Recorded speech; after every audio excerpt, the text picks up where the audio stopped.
active member of our community, Covenant Health is on a mission to create health for a better world by donating to and partnering with the local charities and organizations that make Lubbock and the South Plains a better place to live.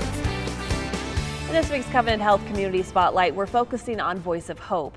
The nonprofit Rape Crisis Center helps victims of sexual assault in Lubbock and 11 surrounding counties, and the services are needed more now than ever before. If you're kind of locked down in a household where, your violence is taking place, it's a bad situation. Leslie Timmons with Voice of Hope says when the pandemic started, the number of victims they were helping went down, and she was surprised. It was kind of surprising. We know that there's not a decrease in sexual violence. In fact, it's probably increased with quarantine. Now that restrictions have eased up, Timmons says they are seeing more people going to the hospital and more victims calling the Rape Crisis Hotline. And with this increase means an increase in the need to help victims, but to their comfort level. If they don't want to come in, we can schedule a Zoom meeting or a phone call.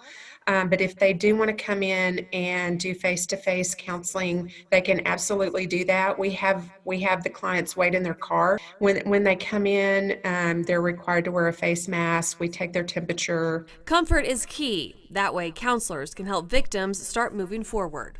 It's really the road to healing. We have a lot of victims that don't want to pursue counseling for a while, and that's okay. But it really is a road to healing. It's the first step, and I think it's one of the most important services that we provide because, for one thing, it's free.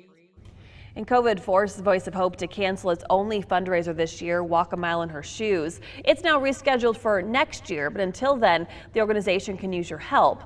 Timmons says they can always use gift cards to Target or Walmart. When these women are rescued from being trafficked, they only have the clothes on their back. Those gift cards will help buy them new clothes to start their new lives. We have contact information for you on our website, everythinglubbock.com.